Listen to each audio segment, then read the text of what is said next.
I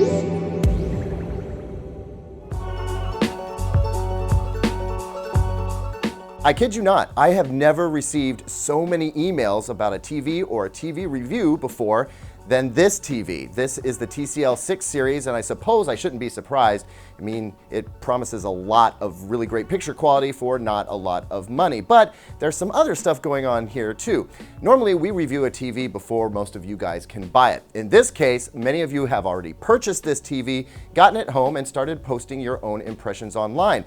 And it seems that there's a bit of inconsistency there. So I know there's a lot of worry about things like banding and dirty screen effect and vignetting. So let's dig into all of that. But I will tell you before we get going, I love this TV. I think it's pretty stinking fantastic. Let me show you why. Let's start with the aesthetics of the television, which are improved over last year's P series. Most notably, we've got a metal instead of plastic frame, and that means that the bezel here, nice and trim, is a nice brushed metal. Trim on the sides, trim on the top. When you get down below, it's a little bit thicker, but not significantly so. And then we've got a Roku TV badge over here, which is pretty low profile. This TCL logo, though, not so low profile when you turn on the TV. It illuminates and you can't turn that off.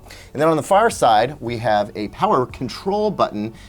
It's a little funky to use. You can just press it to bring up a menu, and that'll allow you to switch inputs or turn the TV off, but keep the remote handy. It's not that convenient. And then finally, these feet. You know, I'm really conflicted here because when you have a wide set of stand legs like this, it requires that you have a big entertainment stand, and these actually go past the edge of the television. So if you get the 65, that is a huge footprint. You can invert them if you want to, but I think that looks silly, and honestly, it doesn't save you that much space. From the side, you can tell the TV is a little on the thick side, especially with the bump out here, but that's necessary because of the full array local dimming backlight, so we'll take it. I do like that all of the inputs are on a recessed bay on the side here, so that means that if you wall mount the TV, it'll be easy to access those. Here's the Roku remote that comes with the TV, and if you look closely, you'll notice something's missing.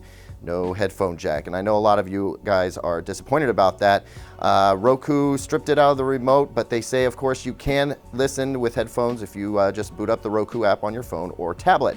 Oh, hey, another thing I want to mention, if you buy the version that Best Buy carries of this TV, that's the R615 as opposed to the R617 that we have here, it is not a Wi-Fi remote. It's actually an infrared remote that requires line of sight. So keep that in mind as well. Slightly different remote if you get it from Best Buy. Here's the Roku TV interface. If you're not already familiar, I'm a huge fan of this. Part of the reason is that it puts all of your inputs right next to your apps. Everything's all in one place. You can also customize the name of the input so that you're not hunting for which input has your Blu-ray player or Xbox, for instance. Very easy to set those up.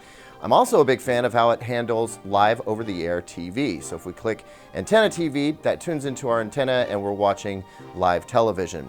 It also has a really great interface here for looking up what shows are available. And a recent addition to Roku TV is the ability to pause live television.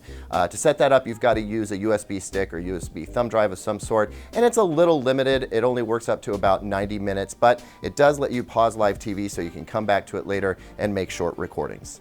And while we're here, I want to go ahead and point out that there's a couple of cool channels you should check out. One of them is the Dolby channel, and the reason I think that's slick is because it's got a whole bunch of Dolby Vision and Dolby Atmos content that you can quickly access in case you just want to show off your TV to your friends, and why wouldn't you want to do that? The other great thing about Roku TV is the availability of the 4K Spotlight channel, which gives you a whole bunch of great 4K content to watch right out of the box so you don't have to hunt for it. Although I will say that if we do a voice search, show me 4K Netflix movies, it'll go ahead and pop up a nice list of 4K movies that are available in Netflix. Now, the voice search isn't perfect. If I said, show me Netflix movies in 4K, it wouldn't respond correctly to my request. Also, there's a lot more 4K Netflix movies than this, so I recommend just going to Netflix and searching 4K. It's a little bit easier. Not everything is unicorns and rainbows, though. Take a look at this test pattern. What do you see? Do you see anything funky? It might be a little bit difficult to see it on your computer or TV if you're watching this through your television, but I'm going to go ahead and ruin you for good now and point out the fact that there are some vertical bands happening here. It's very obvious in certain colors, and certain brightnesses of those colors, but there are vertical bands that run up and down the screen. Now, this is not totally abnormal. This is an LCD television, and LCD televisions come with a few issues, and sometimes this vertical banding is one of them. The severity of the banding, though, does tend to vary from TV to TV, and that's part of the inconsistency of LCD panels. So it's not entirely implausible that you could get a TV that looks this way. What's odd, though, is that it seems like there's a really wide variance from customer to customer in terms of how much of this they actually see. I also want to point out that there's a little bit of vignetting going on here. You'll notice that the corners of the TV are slightly darker than the rest of the image. Also, if you watch a lot of sports, golf fairways, football fields, or ice hockey even, where there's a lot of uniform color on the screen at once, it could show itself a little bit more apparently. Honestly, I don't think for the lion's share of viewers that this is going to be a problem. In fact, there are some people here at Digital Trends office that didn't notice it at all until I pointed it out to them. But at that point, it's one of those things that once you see it, you can't really unsee it. For a slim subset of folks, video enthusiasts, videophiles, I think, yeah, it could be something that bothers you. If it sounds like something that's going to bother you, I think that you gotta go ahead and pony up for a slightly better television. The bottom line, though, is that there is nothing like this in this price class. This is an absolutely astounding TV for the price. So if you've been eyeballing OLED, but you just can't afford it, and you're gonna have to go with an LED LCD television, this is an excellent choice. Why? The HDR is really impressive. The color out of the box is great. I love the deep blacks that we get with this without a whole lot of blooming. I mean, it's exhibiting traits of TVs that cost twice as much. So the value proposition is definitely there. Just be aware that with LCD televisions, there's some inconsistency in the production line. And so you might get a TV that has heavy vignetting in the corners, and you might get one that has none.